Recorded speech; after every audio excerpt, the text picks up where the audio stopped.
Jawab Raffi.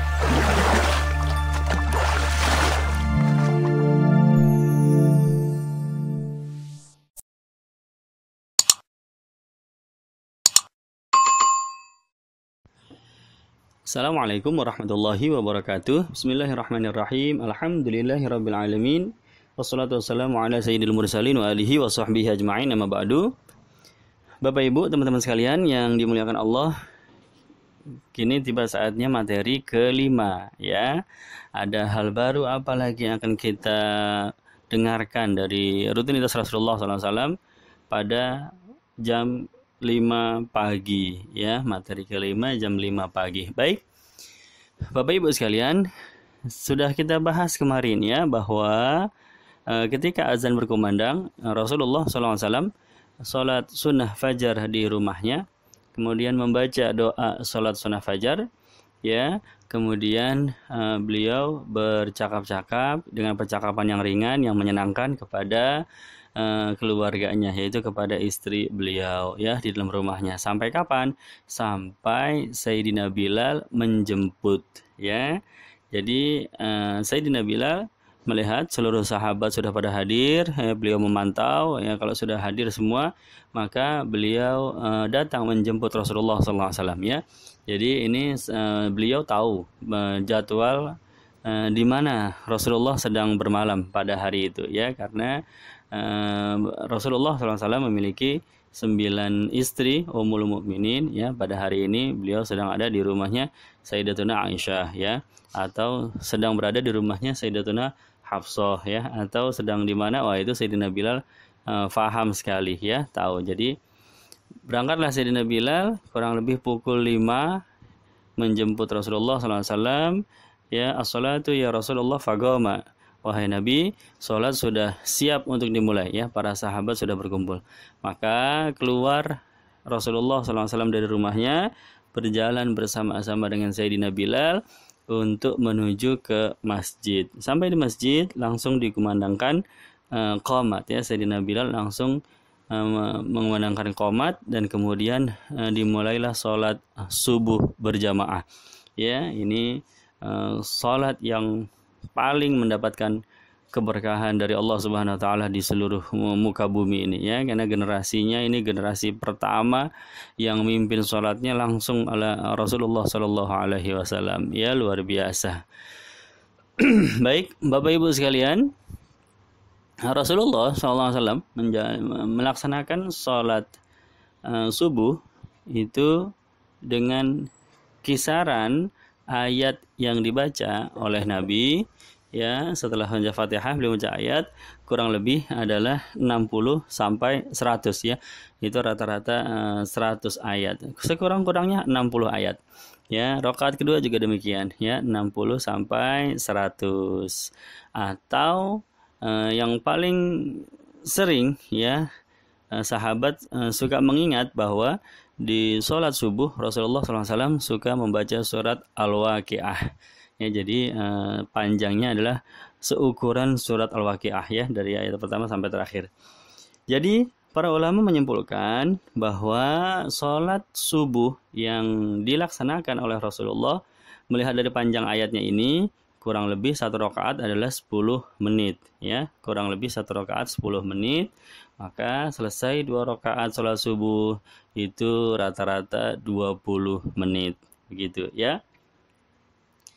Kemudian selesai sholat subuh berjamaah, Nabi Sallallahu alaihi wasallam, ya, beliau duduk dalam keadaan bersila, membalikan badan ke arah belakang, ya, memutar badan 180 derajat sehingga melihat seluruh sahabat, dan juga sahabat bisa melihat, memandang wajahnya Rasulullah Sallallahu alaihi wasallam, ya. Nabi membalikan badan 180 derajat. Jadi badannya memandang para makmum, gitu. Atau terkadang Nabi hanya memutar posisi duduknya 90 derajat ke arah kanan, ya. Jadi Nabi hanya melihat sahabat yang ada di sebelah kanan beliau, ya, dan begitu pula sahabat yang berada di posisi area kanan masjid, mereka bisa memandang wajah Rasulullah SAW. Ya, oleh karena itu sahabat sering bercerita bahwa kalau sedang sholat, ya kalau memang posisinya masih kosong, ada saf yang kosong sebelah kanan, kami pasti duduk di sebelah kanan tersebut, ya, karena Nabi biasanya juga tidak selalu memutar posisi duduknya 180 derajat, ya, ke arah belakang, terkadang juga hanya 90 derajat ke arah kanan. Jadi kalau posisi kami ada di kanan, maka bisa mendapatkan melihat memandang wajah Rasulullah Shallallahu Alaihi Wasallam. Jadi selesai sholat, Nabi duduk dalam keadaan bersila, ya, menghadap kepada para sahabat, kepada para makmum, dan kemudian membaca zikir pagi hari, dengan suara yang cukup kencang, ya, suara yang cukup dikeraskan, baik oleh Nabi maupun oleh para sahabat, oleh para makmum gitu. Jadi ini selesai salat subuh membaca zikir pagi bersama-sama di dalam masjid. Ya, inilah dia salah satu pertanda, ya, rumah-rumah yang di sekitar masjid atau orang-orang yang sedang berada di luar masjid, mereka bisa mendengar suara zikir tersebut karena dibaca bersama-sama, ya, para sahabat dengan Rasulullah. Dan kalau mereka sudah mendengar suara zikir tersebut, itu pertanda berarti sholat subuhnya sudah selesai, ya, sudah masuk kepada membaca zikir. Setelah membaca zikir, Bapak Ibu sekalian, ya, selesai, maka Rasulullah SAW berbincang-bincang dengan para sahabat, ya, atau ramah tamah dengan para sahabat, ya. Tetapi sebelumnya, ya, sebelum ramah tamah, biasanya akan ada anak-anak atau para pelayan-pelayan yang membawa kendi-kendi berisi air di luar masjid. Ya, itu biasa disuruh masuk dulu oleh Nabi. Ya, coba anak-anak itu atau pelayan-pelayan yang lagi bawa air, coba bawa masuk ke sini. Ya, maka mereka akan masuk kendi-kendi dalam air tersebut. Mereka akan letakkan di depan posisi duduknya Nabi Shallallahu Alaihi Wasallam, dan kemudian Nabi mencelupkan jarinya kepada kendi-kendi tersebut, ya, dicelupkan, ya, kemudian kendi yang lain dicelupkan, kemudian selesai, sudah mereka boleh pulang. Jadi cuma begitu doang, ya. Jadi mereka sengaja datang setelah subuh itu, sengaja nungguin untuk apa? Untuk agar bisa Rasulullah SAW mencelupkan jarinya di kendi-kendi air tersebut. Allahumma sholli wa sallim wa barik alaih, ya. Ini hadis rawahu Muslim, sahih, ini hadis Muslim, ya.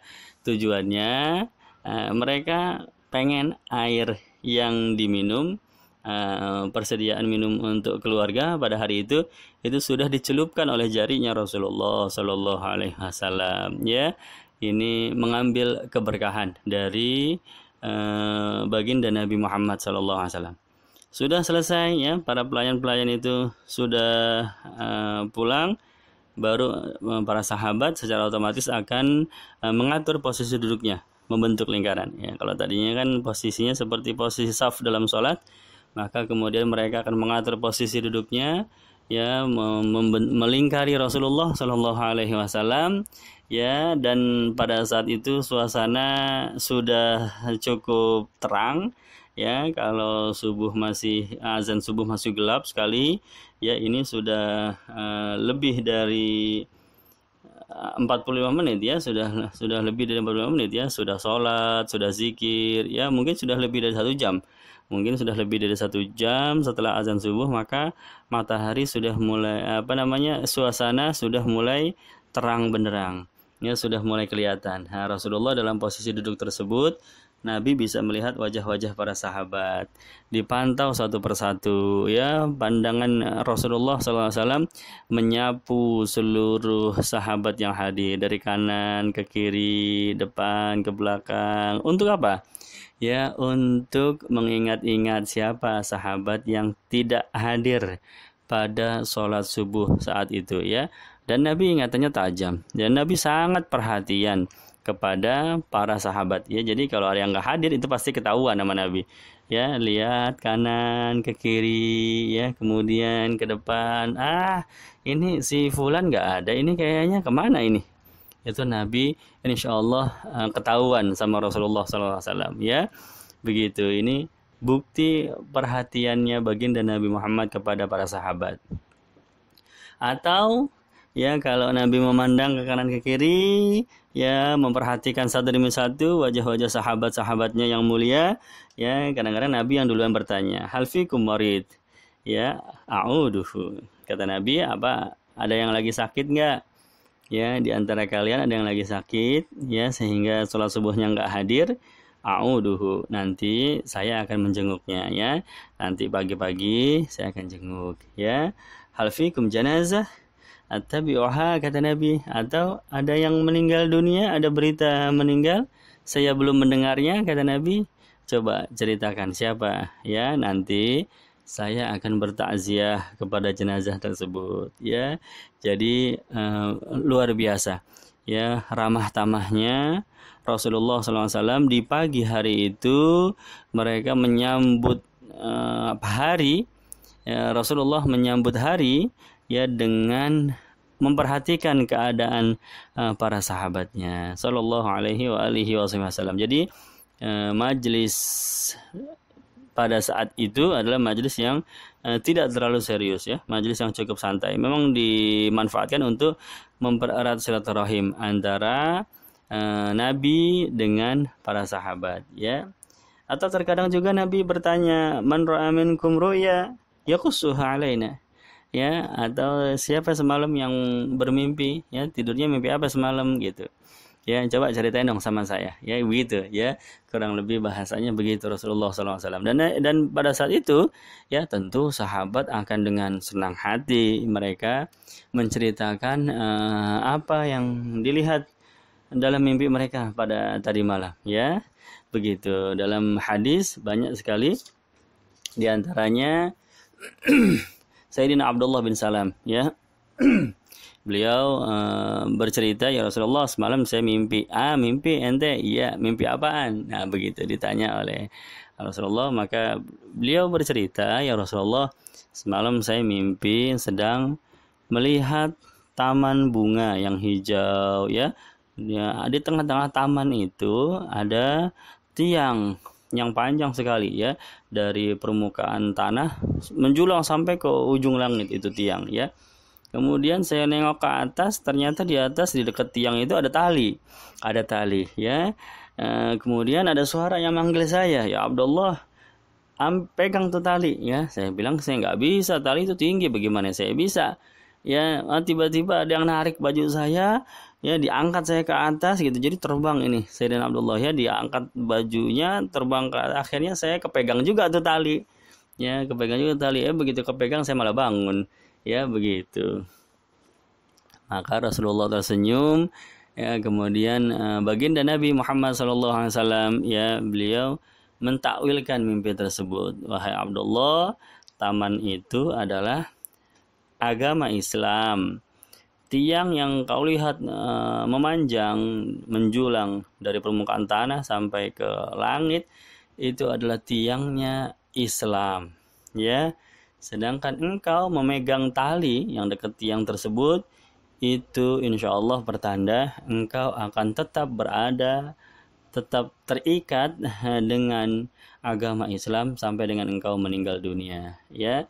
Jadi kata Nabi demikian, dan ternyata terbukti, ya, Sayyidina Abdullah bin Salam wafat dalam keadaan sebagai seorang muslim sampai dengan akhir hayatnya, ya. Allahumma sholli wa sallim wa barik alaih. Baik Bapak Ibu sekalian, teman-teman yang dimuliakan Allah, jadi apa kesimpulannya? Bahwa setelah selesai sholat fardu subuh, kemudian selesai berzikir bersama-sama, ya, kemudian ada beberapa waktu dimanfaatkan oleh Nabi untuk ramah tamah, ya, untuk percakapan-percakapan yang ringan, ya, yang membahagiakan, yang menyenangkan, ya, yang menunjukkan beliau teramat sangat perhatian dengan para sahabatnya, ya. Hampir-hampir, ya walaupun pernah sesekali, ya, hampir-hampir di majelis pagi hari ini Nabi tidak menyampaikan hal-hal yang serius, ya. langsung menyampaikan syariat-syariat Islam, aturan-aturan agama Allah langsung yang serius begitu, itu jarang sekali ya, hanya sesekali saja ya. Jadi majelis pagi betul-betul terlihat bagaimana sifat kasih sayang beliau kepada para sahabat. Nanti ada waktunya majelis siang ya, atau disebut sebagai majelis duha. Nah, disitulah baru Rasulullah mengajarkan para sahabat tentang syariat-syariat atau ayat-ayat yang baru turun ya, atau peraturan-peraturan baru yang datang dari Allah Subhanahu wa taala. Jadi majelis pagi adalah majelis yang santai penuh dengan keakraban. Sampai tiba waktunya matahari sudah keluar, sudah muncul dengan sempurna. Berarti sudah masuk waktu isyraq atau masuk waktu syuruk ya, matahari sudah bulat sempurna keluar ke atas permukaan bumi, yaitu kurang lebih pukul 6.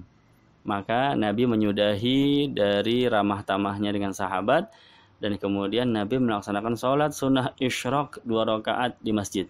Jadi selesai ramah tamah tersebut kurang lebih pukul 6, Nabi sholat sunnah isyraq 2 rakaat dan kemudian Nabi pulang. Begitu. Jadi selama subuh sampai dengan terbit matahari beliau tetap berada di masjid ya.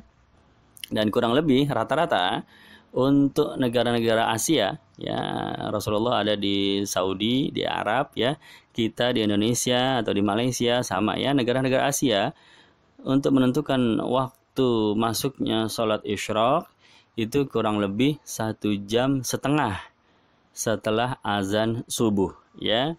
Kalau Asia rata-rata sama sepanjang tahun ya, kecuali Eropa beda lagi ya, karena terbitnya matahari itu kadang lama siangnya atau kadang sebentar siangnya.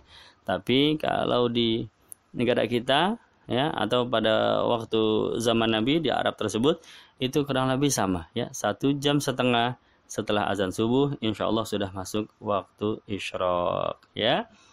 Demikian kebiasaan Nabi Shallallahu Alaihi Wasallam pada pukul 5 sampai dengan pukul 6. Insyaallah besok akan kita kembali materi ke-6 ya. Mudah-mudahan bermanfaat. Billahi taufiq wal hidayah. Wassalamualaikum warahmatullahi wabarakatuh.